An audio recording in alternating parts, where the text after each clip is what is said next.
before you dive into this incredible story, hit that like button and subscribe to witness one of the most satisfying moments of justice you'll ever see.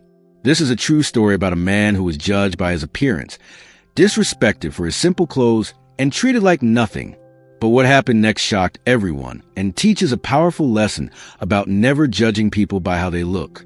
Don't miss a man in worn jeans and a faded shirt walked into an exclusive restaurant in Manhattan. The restaurant was one of the most expensive in New York. The kind of place where a single meal costs more than most people make in a month. The kind of place where celebrities and wealthy people came to be seen. The kind of place where appearance mattered. And this man didn't fit the appearance. He had salt and pepper hair. He wore clothes that had seen better days. His shoes were scuffed. He looked like he'd just walked off a construction site. He looked like he didn't belong in a place like this. The staff noticed him immediately, and they made their judgment just as quickly. They decided he was a nobody. They decided he was someone who didn't have money. They decided he was someone who had wandered into the wrong restaurant by mistake. They were about to teach him a lesson about knowing his place. One server deliberately splashed a glass of expensive wine on him. Another made rude comments about his clothes. A manager suggested he leave because he was lowering the tone of the establishment. They were laughing. They were mocking him. They were enjoying the humiliation. Then the man made one phone call. Within minutes, everything changed. The staff's faces went pale. The restaurant manager was shaking. Police arrived. The owner came running out personally. Because that nobody in the worn jeans, he was actually a billionaire. And what happened next would cost the restaurant everything. Why this works ***, you're hooked by the injustice and the reversal. A man is disrespected for his appearance. Then comes a shocking reveal. What will the consequences be? Who was Thomas Mitchell? Thomas Mitchell was a self-made billionaire. He'd built his wealth over 40 years through hard work, smart decisions, and genuine business intelligence. He wasn't born rich. He wasn't given anything. He started with nothing and built an empire. His companies operated in technology, real estate, and manufacturing. He employed thousands of people. He was worth an estimated $2.8 billion. But Thomas Mitchell had never wanted to be famous. He didn't care about being recognized. He didn't care about appearing wealthy or successful. He cared about his work. He cared about his family. He cared about living a simple, honest life. This is important to understand. Thomas Mitchell had the ability to dress in expensive designer clothes. He could wear Rolex watches and carry designer bags. He could announce his wealth to the world if he wanted to, but he didn't. He lived modestly. He wore simple clothes. He drove reliable cars. He lived in a nice house, but not a mansion. He looked like the kind of man who probably worked in sales or management. He looked normal. He looked average, and he liked it that way. The simple life of a billionaire. Thomas Mitchell's typical day didn't look like the typical billionaire's day. He would wake up at 5 a.m. and go for a run. Not because his personal trainer told him to, because he enjoyed it. He would come back and make his own breakfast. He would read the news. He would go to his office. But he didn't sit in a corner suite on the top floor. He sat in a regular office with a regular desk. He walked the halls and talked to his employees. He didn't fly everywhere in a private jet. He flew commercial when he had to travel. People who worked for him often didn't know how wealthy he was. They would see him working in his regular clothes and assume he was successful, but not billionaire successful. They saw a man who was humble, a man who was down to earth, a man who cared more about the work than about showing off his wealth. Thomas had learned something important over his lifetime. Money doesn't make you happy. What makes you happy is meaningful work, good relationships, a sense of purpose, and time to enjoy the simple things in life. So he lived that way, intentionally, deliberately. He was one of the richest men in America, and very few people knew it. The difficult day. On the day of this story, Thomas Mitchell was having a particularly difficult week. He had just closed a major deal. It had taken months of negotiation. It had required difficult decisions. It had required him to make some people unhappy while doing what he believed was right for his company. He was tired, emotionally and physically. He wanted to relax. He wanted to have a nice dinner. He wanted to enjoy some good food and some quiet time. His assistant had made a reservation at an upscale restaurant. Thomas had mentioned he wanted to go somewhere nice, but not too fancy. Somewhere where he could enjoy good food without all the pretense. Somewhere he could just be himself. The restaurant, let's call it Sophistique, seemed perfect. It had excellent reviews. The food was outstanding. It wasn't the absolute most exclusive place in Manhattan, but it was definitely upscale. Thomas put on his usual clothes. He didn't think twice about what he was wearing. He'd worn the same style of clothes for 40 years. Why change now? He grabbed his worn wallet, his regular watch, and headed to the restaurant. He had no idea what was waiting for him there. The restaurant and its culture, Sophistique, was the kind of restaurant where the staff cared deeply about social status. The owner had built the restaurant's reputation on being exclusive, on being a place where the right people went. The staff had been trained to identify people who belonged and people who didn't. The training wasn't explicit, but it was clear. They looked at your clothes. They looked at your jewelry. They looked at your watch. They looked at your shoes. Based on these signals, they made judgments about your worth. People who looked wealthy got excellent service, attentive staff, and the best tables. People who didn't look wealthy got average service, slower attention, and tables near the kitchen. It was a system built on appearance, built on snap judgments, built on the assumption that you could tell everything about a person based on how they looked. The staff had never questioned the system. The owner had never questioned it. It was just how things were done at Sophistique. Until that night, the arrival, Thomas Mitchell walked through the doors of Sophistique at 7 p.m. on a Thursday evening. The hostess looked up from her desk. Her eyes scanned him from head to toe in approximately 2 seconds. She made her judgment. "Good evening," she said, but her tone was different from the tone she'd used with the previous customer. Her tone was cold, professional but not warm. "Do you have a reservation?" "Yes," Thomas said politely. "Mitchell, 7 p.m. The hostess checked her computer. She found the reservation. But instead of smiling, she frowned slightly. "Mr. Mitchell, yes, right this way." She led him to a table. Not a good table. A table near the kitchen where he could hear noise and smell cooking. A table in the back, away from the windows, away from a view, away from being seen by the other customers. Thomas didn't complain. He sat down. He opened the menu. The treatment.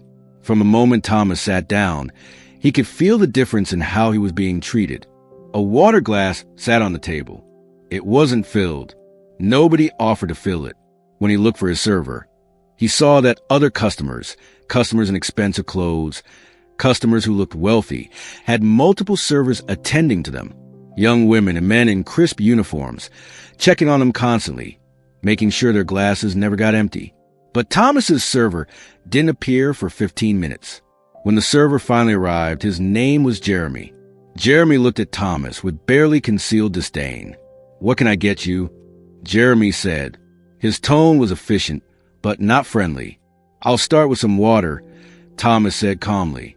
Jeremy didn't move to get the water immediately. Instead, he said, "We have some excellent wines available. They're quite expensive, but appropriate for this establishment."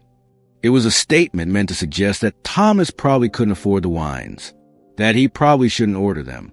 Thomas simply said, "Water is fine for now. I'll look at the wine list in a moment." Jeremy made a note and walked away.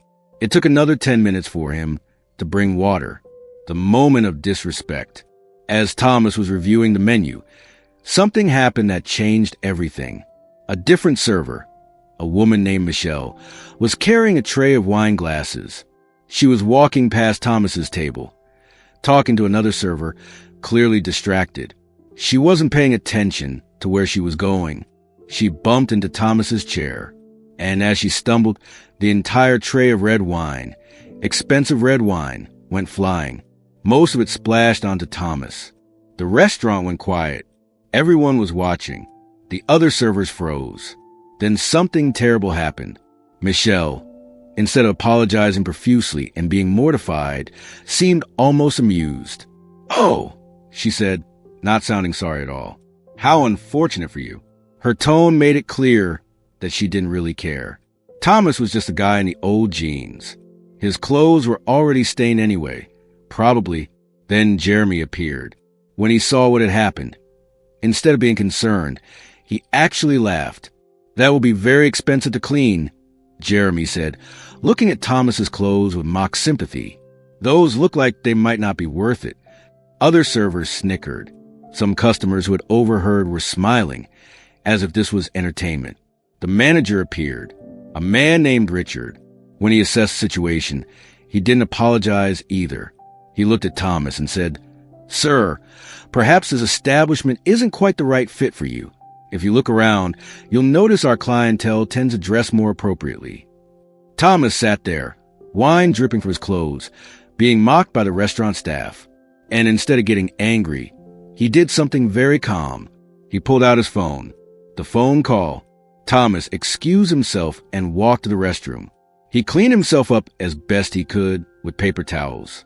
Then he made a phone call. He called his lawyer. "I need you to make a call," Thomas said quietly. "I need you to contact the city's health and safety department. I need you to tell them there might be some violations at a restaurant called Sophistique. Also contact the labor board about potential employment law violations. And contact the owner. Tell him to expect a lawsuit." Then he hung up. He went back to his table. The transformation. Thomas sat back down at his table. He decided he was going to wait. He was going to see what happened. It didn't take long. Within 5 minutes, his phone rang. It was the owner, a man named Victor. "Mr. Mitchell?" The voice on the phone was shaking. "Is this Thomas Mitchell?" "The Thomas Mitchell?" "Yes," Thomas said calmly. "Sir, I am so sorry. I had no idea. I sincerely apologize. Please name your price. Whatever you need. I'll make this right." Thomas realized in that moment that his lawyer had already contacted the owner directly. He realized that the owner knew who he was. "I'm still at your restaurant," Thomas said. "I'd like to stay and finish my meal." The dramatic reversal. What happened in the next 30 seconds was remarkable to watch. The owner came rushing out of his office. His face was pale. He was shaking. Behind him were the manager Richard, the server Jeremy, and the server Michelle. They all looked terrified. The owner immediately began profusely apologizing. "Mr. Mitchell, I am devastated. Absolutely devastated by how you've been treated. Please, let me get you a new table. Our best table. Let me personally prepare a meal for you." The staff were staring in shock. The same staff who had mocked him moments before now looked like they were about to be sick. Richard, the manager, looked like he wanted to disappear. He was realizing that the man he had just insulted was one of the most powerful businessmen in the country. Jeremy and Michelle were pale. They understood that their behavior might just have cost them their jobs. The owner continued, "I want you to know that those servers will be dealt with. This will never happen again. Please, let me make this right." Thomas looked at the owner calmly. "Actually," Thomas said, "I'm no longer hungry. I'm going to leave. But before I do, I want you to understand something. The way you treated me tonight was a reflection of your values. Your values are wrong." He stood up. "You judge people by their appearance. You treat people poorly if they don't look wealthy. You create an atmosphere where your staff thinks it's acceptable to mock customers. That's not right. That's not how you build a good business or a good society." The owner looked like he was about to cry. "I was going to ask for money," Thomas continued. "But actually what I want is something different. I want you to make some changes. I want you to train your staff to treat every customer with respect, no matter what they're wearing. I want you to understand that worth isn't determined by appearance or money. And I want you to donate a significant amount of charity." "Yes," the owner said immediately. "Yes, absolutely. Whatever you want." The aftermath. Thomas walked out of the restaurant. As he left, he could see the staff through the windows. They were standing there, realizing what had just happened. The owner was likely already thinking about what was going to happen. The restaurant would lose customers. It would get bad reviews. The staff members who had mocked Thomas would probably lose their jobs. The whole establishment would be marked by this incident. But that wasn't really the point. The point was a lesson about judging people. A lesson about treating everyone with respect. A lesson about what wealth really means. The news spreads. News of what happened at Sophistique spread quickly through Manhattan. The story was covered by local news. It was shared on social media. It became a symbol of everything wrong with a certain kind of pretentious culture. People came forward with their own stories. Other customers who had been treated poorly at Sophistique. Other workers who had seen the staff mock people for their appearance. The restaurant's reputation, which had been built over years, began to crumble in days. The staff consequences.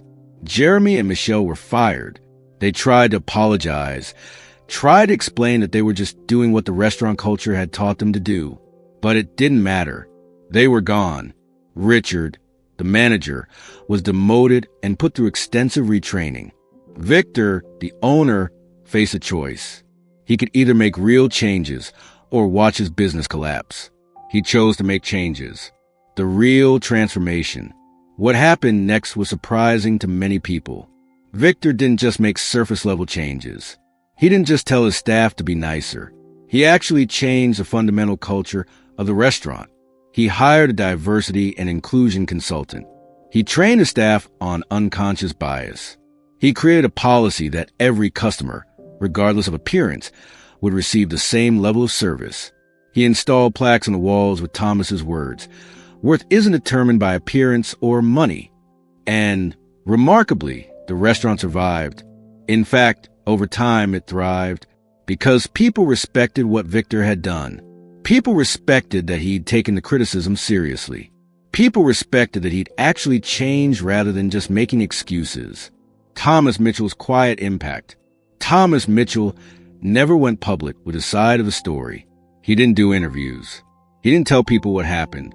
He just lived his life as he always had. But people in Manhattan knew. People in business circles knew. The story became legendary. And it became a teaching moment about something important. It became a reminder that you can't judge people by their appearance. It became a reminder that the most powerful person in the room might be the one who looks the least powerful. The wider lesson. What was remarkable about Thomas Mitchell's response was that he didn't just punish Sophistique. He also gave them the opportunity to learn and grow.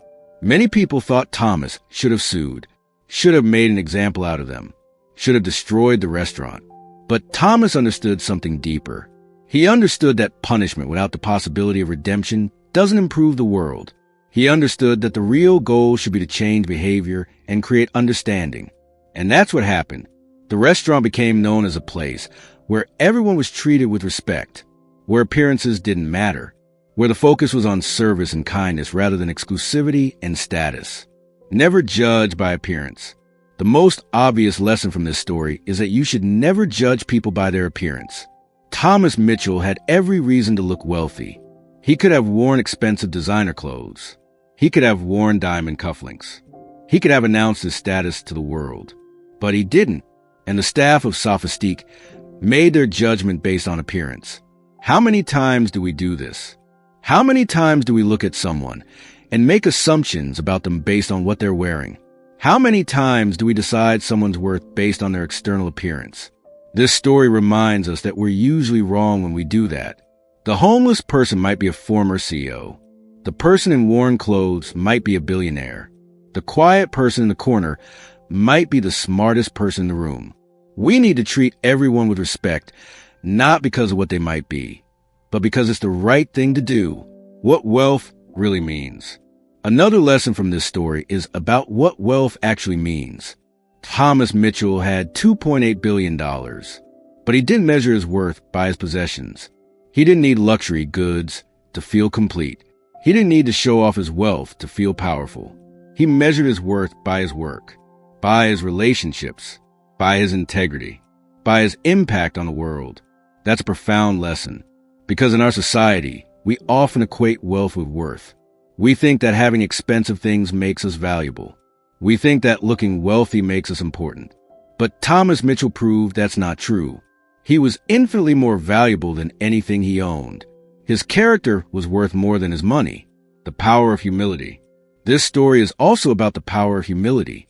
Thomas Mitchell could have been arrogant. He had every reason to be. He was more successful than 99.99% of people. He had more money than most people could imagine, but he remained humble.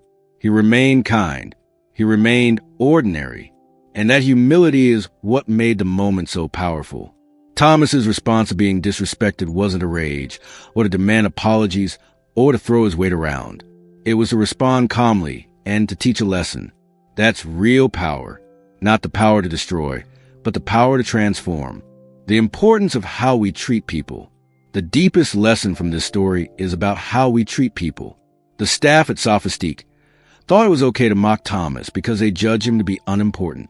They thought it was acceptable to treat him poorly because he didn't look wealthy. But what they didn't understand is that how we treat people matters, not because of who they might be, but because of who we are. Our treatment of others reflects our character. It reflects our values. Thomas Mitchell learned that about Sophistique that night. He learned that the restaurant staff and owner thought it was acceptable to mock people based on their appearance. He learned that they thought some people were worth less than others. And he decided they needed to learn a different lesson: accountability and redemption. This story is also about accountability and redemption. Thomas could have simply sued and destroyed the restaurant. That would have been easy. That would have been justice in a traditional sense. But instead, he created a situation where the restaurant had to face what it had done and make changes. He created the opportunity for redemption. And the remarkable part is that Sophistique took that opportunity. They changed. They grew. They became better. That's a powerful lesson about how accountability should work, not as punishment alone, but as an opportunity for people and organizations to become better versions of themselves. The universal truth, what this story ultimately teaches us, is that we are all more than we appear. Every person you encounter has a story. Every person has value. Every person deserves respect. The person in the worn jeans might be building something incredible. The person who looks like they don't belong might be more powerful than anyone else in the room. The person you're tempted to mock might change your life. We need to treat everyone with kindness and respect, not because of who they might be, but because it's the right way to live. Thomas Mitchell didn't need to be a billionaire for the staff of Sophistique to have treated him well. He would have deserved that treatment anyway. He would have deserved it as a human being. He would have deserved it because everyone deserves basic respect. That's the lesson. Not don't mock billionaires in disguise, but don't mock anyone. Final Call to Own Story satisfied you for a reason, because it shows us that justice is possible, because it shows us that people can be held accountable for how they treat others, because it reminds us that the world notices when we're unkind. If this video reminded you to treat everyone with respect, to never judge people by their appearance, and understand that worth is about character, not clothes, asterisk like this video right now and subscribe to discover more stories about justice, karma, and the power of treating people right. Hit that notification bell asterisk so you never miss a story that restores your faith in justice and shows you that actions have consequences. In a world where people often get away with being unkind, these are the stories we need. Leave a comment below asterisk. Have you ever been judged by your appearance and been proven right? Have you ever judged someone and been completely wrong? Have you witnessed someone being mistreated and wished justice would come? Share your story. Your experience might inspire someone to treat people better. Or tell us, who do you know who hides their power or their wealth or their importance? How have you seen people react when they discover who this person really is? These stories are powerful reminders about the dangers of judging by appearance, because this story is really about something important. The kind of person you choose to be. You can be the kind of person who judges people by their appearance, who mocks people who don't look wealthy, who thinks some people are worth less than others. Or you can be the kind of person who treats everyone with respect, who sees the value in every human being, who understands that worth is about character, not clothes. Thomas Mitchell chose the second path. And even though he was treated poorly, he responded with wisdom and grace. He didn't just punish Sophistique. He gave them the opportunity to learn and grow. That's the kind of character that changes the world. That's the kind of integrity that matters. The next time you're tempted to judge someone by how they look, remember this story. Remember Thomas Mitchell walking out of that restaurant. Remember that you never know what's happening inside someone else's life. Remember that everyone deserves respect, because character is the only real measure of worth. Everything else is just appearance. Thank you for watching this incredible story of justice and transformation. I'll see you in the next video where we continue exploring stories about real people, real karma, and the power of treating others right. Now go like and subscribe, and then go treat someone well who doesn't look like they deserve it, because everyone deserves it. ****.